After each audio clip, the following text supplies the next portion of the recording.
Assalamualaikum warahmatullahi wabarakatuh. Perkenalkan, saya Indri Afni Angelina dari Prodi S1 Kebidanan. Di sini saya akan menjelaskan materi bab 5 yang berjudul Mengapa Pancasila merupakan sistem filsafat.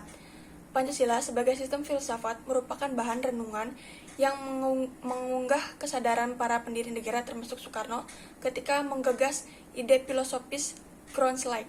Renungan ini mengalir ke arah upaya untuk menemukan nilai-nilai filosofis yang menjadi identitas bangsa Indonesia. Pengertian filsafat berdasarkan watak dan fungsinya, sebagaimana yang dikemukakan Titus, Smith, dan Nolan sebagai berikut. 1. Filsafat adalah sekumpulan sifat dan kepercayaan terhadap kehidupan dan alam yang biasanya diterima secara tidak kritis. 2. Filsafat adalah suatu proses kritik atau pemikiran terhadap kepercayaan dan sikap yang sangat dijunjung tinggi. 3. Filsafat adalah usaha untuk mendapatkan gambaran keseluruhan. 4. Filsafat adalah analisis logis dari bahasa serta penjelasan tentang arti kata dan konsep. 5. Filsafat adalah sekumpulan problematik yang langsung mendapat perhatian manusia dan dicarikan jawabannya oleh ahli-ahli filsafat.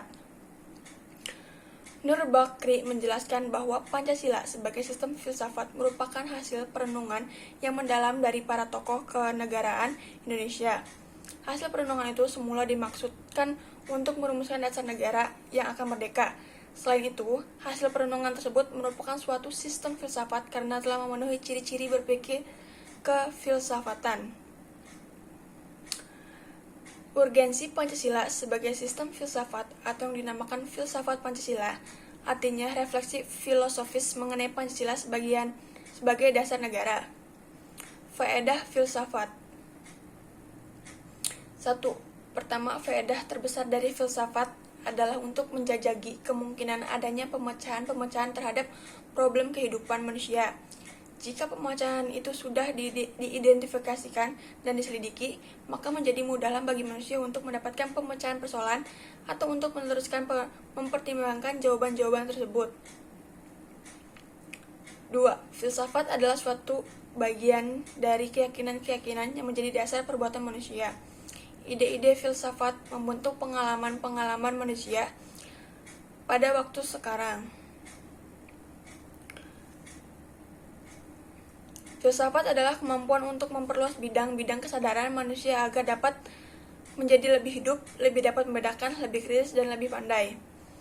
B. Menanya alasan diperlakunya kajian Pancasila sebagai sistem filsafat.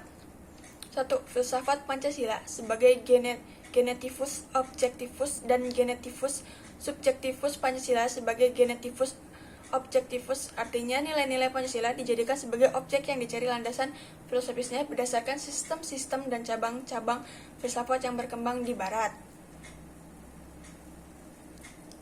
C. Menggali sumber historis, sosiologis, politis tentang Pancasila sebagai sistem filsafat.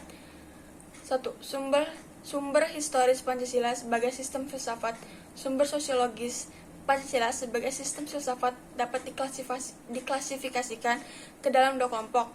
Kelompok pertama, masyarakat awam yang memahami Pancasila sebagai sistem filsafat sudah dikenal masyarakat Indonesia dalam bentuk pandangan hidup, way of life yang terdapat dalam agama, adat istiadat, dan budaya berbagai suku bangsa di Indonesia. Kelompok kedua, masyarakat ilmiah akademis yang memahami Pancasila sebagai sistem filsafat dengan teori-teori yang bersifat akademis. 2. Sumber sosiologis Pancasila sebagai sistem filsafat. Pada 12 Agustus 1928, Soekarno pernah menulis di Suluh Indonesia yang menyebutkan bahwa nasionalisme adalah nasionalisme yang membuat manusia menjadi prakakasnya Tuhan dan membuat manusia hidup dalam roh. Pembahasan sila-sila Pancasila sebagai sistem filsafat dapat ditelusuri dalam sejarah masyarakat Indonesia. Mendeskripsikan esensi dan urgensi Pancasila sebagai sistem filsafat.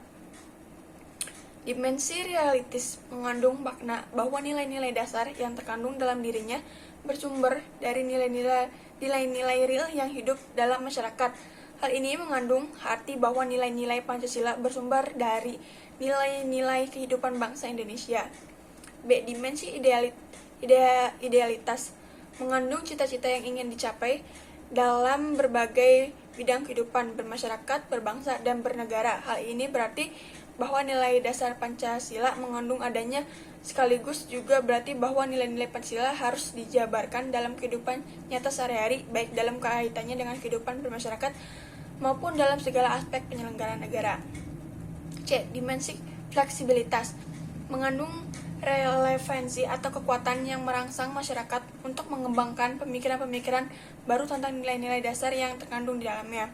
2. Urgensi Pancasila sebagai ideologi negara. Ideologi negara adalah panutan warga negara. Ideologi negara adalah sebagai panutan warga negara, artinya setiap perilaku warga negara harus didasarkan pada persepsi moral. Contohnya kasus narkoba yang merabak di kalangan generasi muda menunjukkan bahwa preskripsi moral ideologis belum disadari kehadirannya. Oleh karena itu, diperlukan norma-norma penuntun yang lebih jelas, baik dalam bentuk persuasif, imbauan maupun penjabaran nilai-nilai Pancasila ke dalam produk hukum yang memberikan rambu yang jelas dan hukuman yang setimpal bagi pelanggarannya.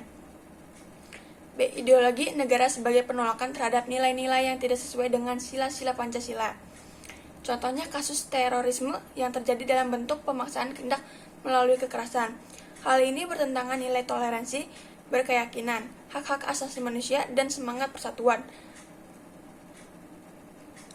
Sekian dari saya, terima kasih. Wassalamualaikum warahmatullahi wabarakatuh.